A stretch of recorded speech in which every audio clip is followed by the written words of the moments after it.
안녕하세요. 별똥별 책방입니다. 어렸을 때 누구나 한 번쯤은 읽어보았고 현재도 많은 어른과 아이들에게 인기가 많은 그리스 로마 신화를 준비해보았습니다. 별똥별 책방과 함께 즐거운 시간 되시길 바라겠습니다. 영웅 헤라클레스. 헤라클레스는 제우스와 인간 여자 사이에서 태어났습니다.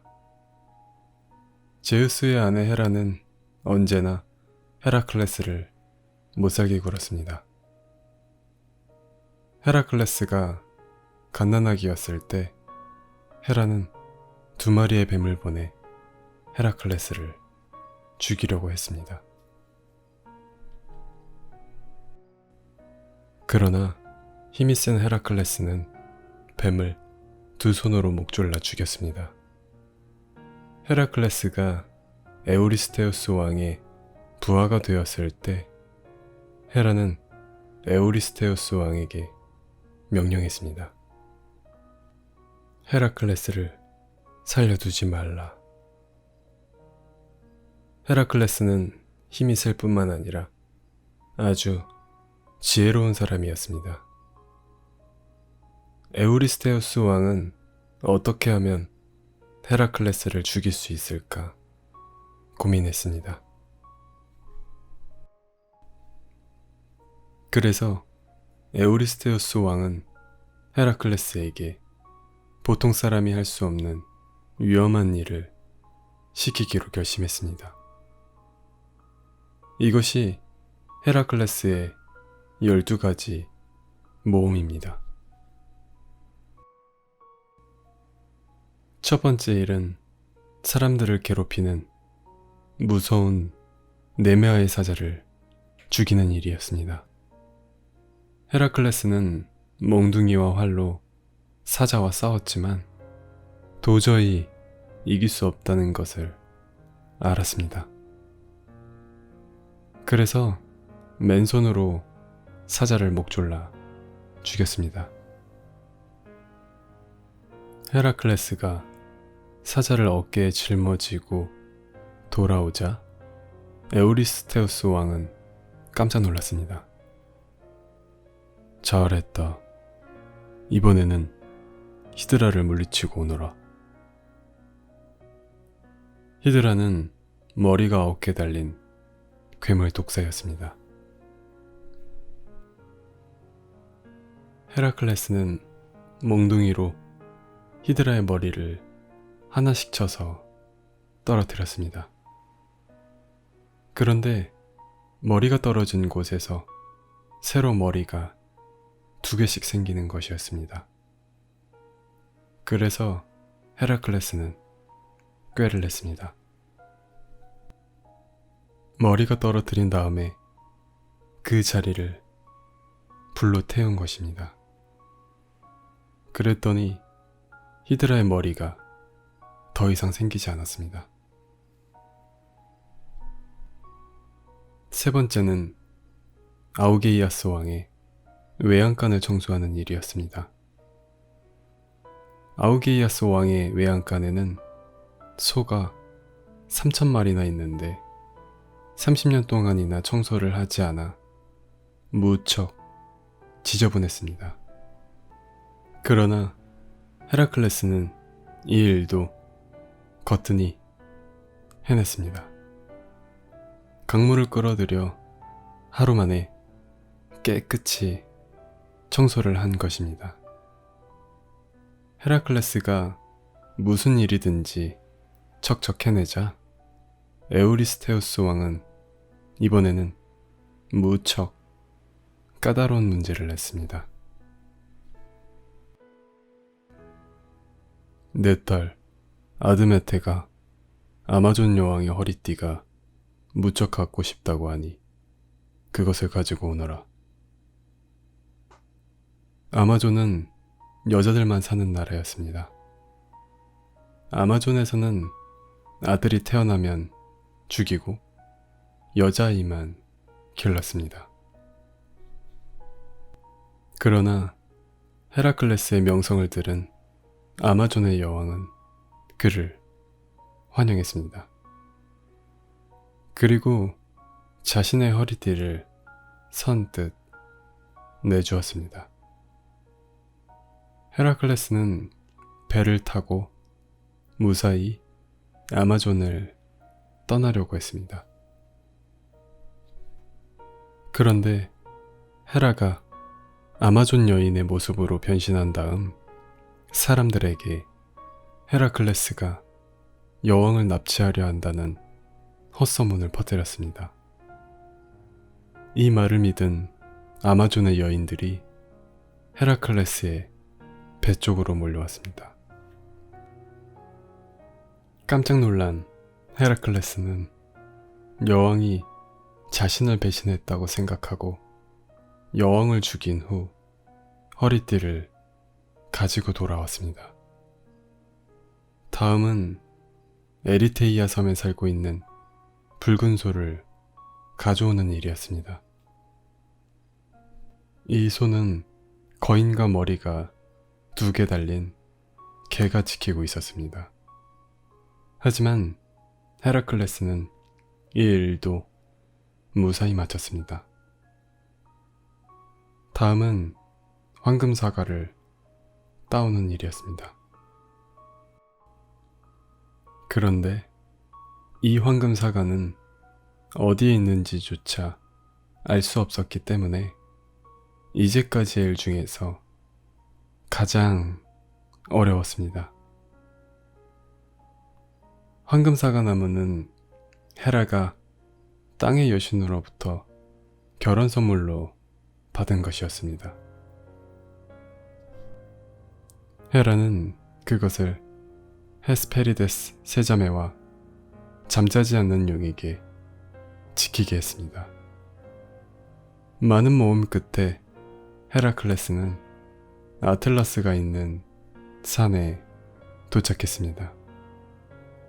아틀라스는 신들과 맞서 싸우다가 지는 바람에 하늘을 어깨에 떠 받치고 있는 형벌을 받고 있습니다. 헤라클레스는 아틀라스에게 물었습니다. 황금 사과나무가 어디 있는 줄 아십니까? 알다마다 그 사과나무를 지키고 있는 헤스페리데스들이 내 사촌들이오. 그래요? 저는 에우리스테우스 왕으로부터 황금 사과를 따오라는 명령을 받았어요. 나를 도와주세요. 그럼 당신이 이 하늘을 대신 떠받치고 있겠소? 네, 사과만 따다 준다면 제가 대신 하늘을 떠받치고 있겠습니다.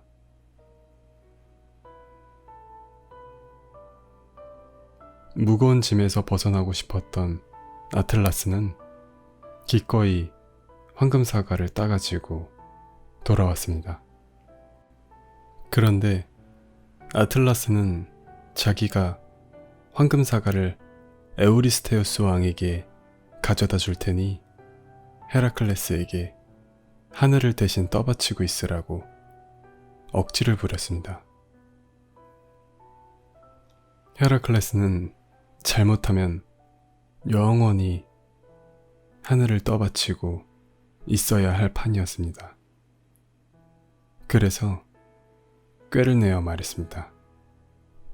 마침 잘 됐군요. 안 그래도 에우리스테우스 왕의 명령이 마음에 안 들던 참이었습니다. 그런데 처음이라 서툴러서 그러는데 하늘을 어떻게 하면 제대로 어깨에 맬 수 있습니까? 어리석은 아틀라스는 황금 사과를 내려놓고 하늘을 떠받쳐 보였습니다. 이때를 놓치지 않고 헤라클레스는 얼른 사과를 주워가지고 에우리스테우스 왕에게 돌아왔습니다. 그 이후에도 헤라클레스는 에우리스테우스 왕이 내린 모든 모험을 무사히 해냈습니다. 그리고 헤라클레스는 아름다운 데이아네이라와 결혼하여 행복하게 살았습니다. 트로이 전쟁. 어느 인간의 결혼식에 모든 신이 초대되었습니다. 그런데 꼭 한 명, 싸움의 여신 에리스만이 초대받지 못했습니다. 화가 난 에리스는 결혼식에 모인 신들을 향해 황금 사자를 던졌습니다.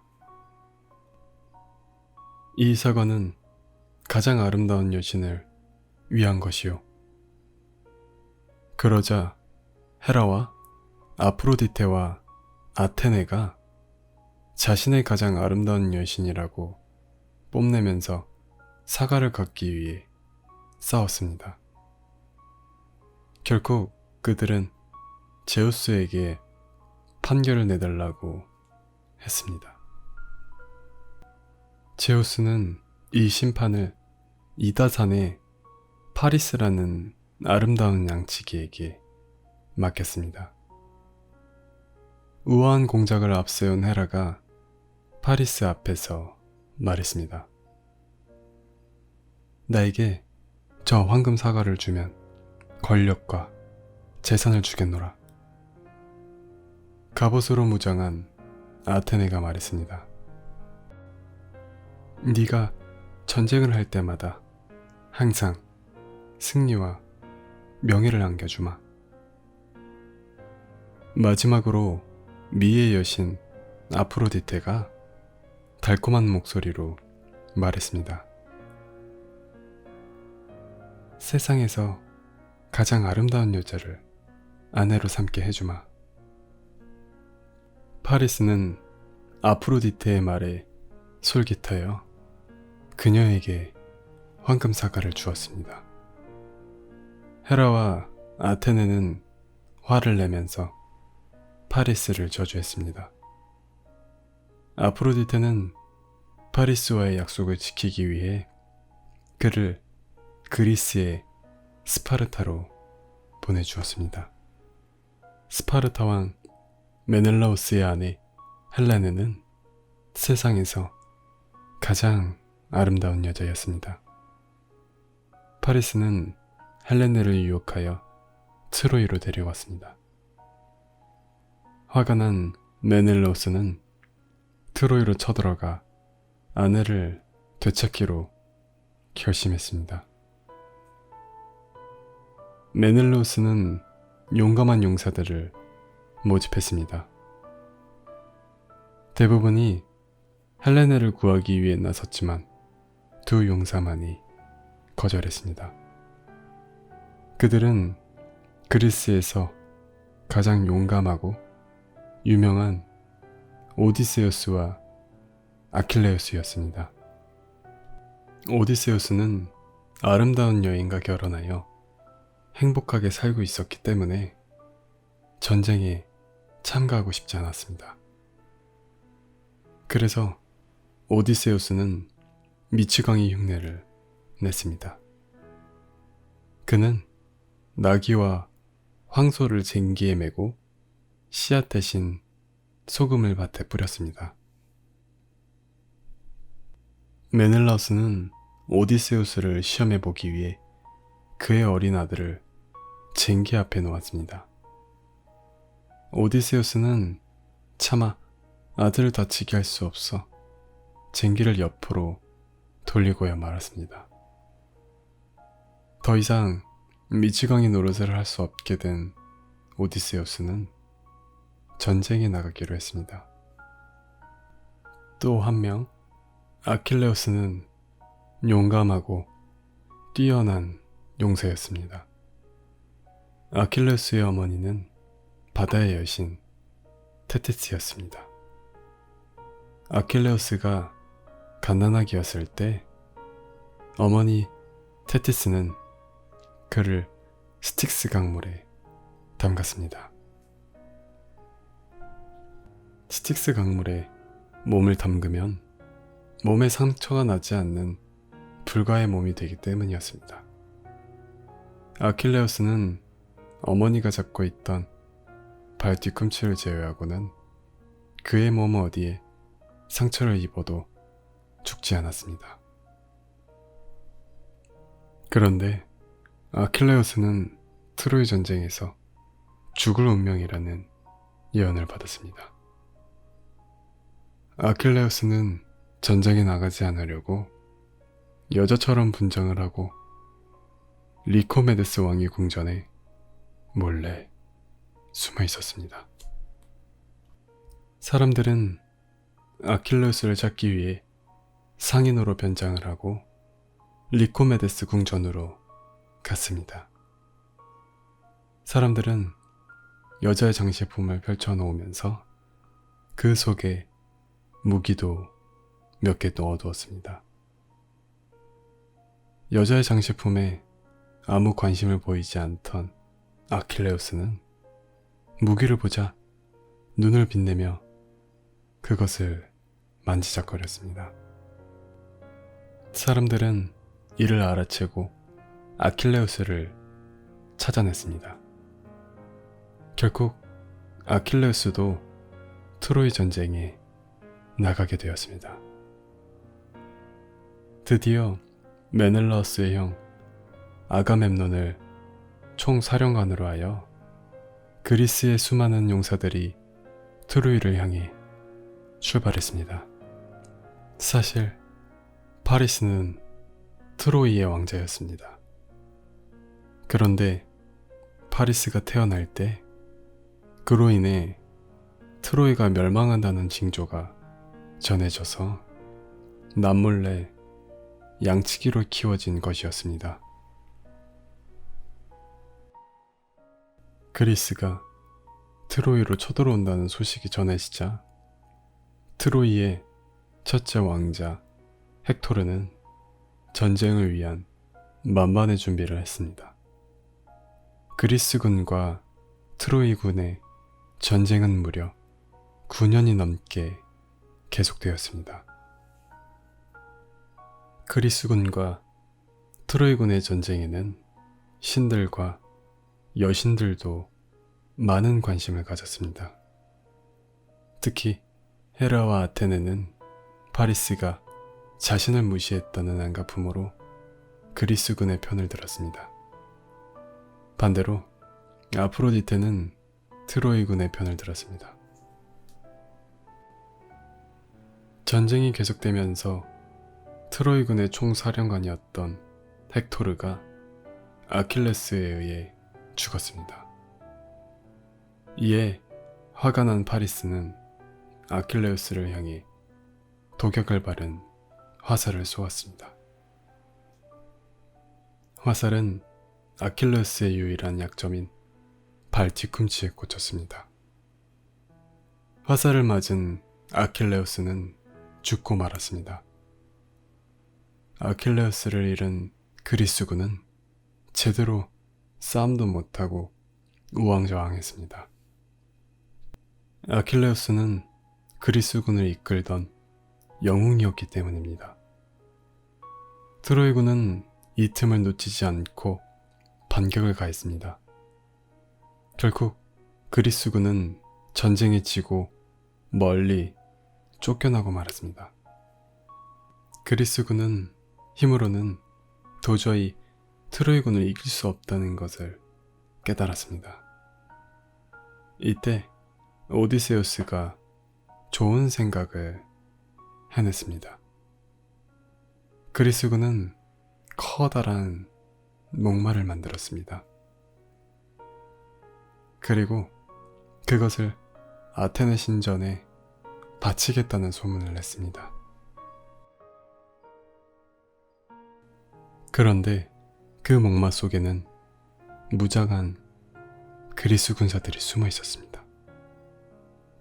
그리스군은 목마를 내버려 둔 채 고향으로 돌아갔습니다. 그러나 사실은 돌아간 채 한 것이었습니다. 트로이군은 그리스군이 떠나자 전쟁이 끝난 줄 알고 성문을 활짝 열었습니다. 그들은 그리스군이 남겨두고 간 이상한 목마를 둘러쌌습니다. 그러고는 목마를 성 안으로 끌고 들어가려고 했습니다. 그때 나오콘이라는 신간이 나타나 말했습니다. 안 됩니다. 그리스군의 속임수입니다. 그대로 두시오. 그런데 갑자기 바다에서 커다란 뱀이 나타나 땅으로 올라왔습니다. 큰 뱀은 곧바로 라오콘과 그의 두 아들에게 달려갔습니다. 그리고 세 사람을 물어 죽였습니다. 사람들은 라오콘이 신에게 벌을 받았다고 생각했습니다. 그래서 더 이상 의심하지 않고 목마를 성 안으로 끌어들인 다음 잔치를 벌이고 승리의 축하 노래를 불렀습니다. 밤새도록 잔치는 계속되었고 이윽고 트로이의 군사들은 잠에 골아떨어졌습니다. 밤이 깊어지자 갑자기 목마 속에서 오디세우스를 앞세운 그리스 군들이 나왔습니다. 그들은 성 안에 불을 지르고 잠에 취한 트로이 군에게 달려들었습니다. 트로이 군들은 싸움 한번 제대로 해보지 못하고 도망다니기에 바빴습니다. 결국 오디세우스의 지혜로 트로이는 그리스에게 완전히 정복되었습니다.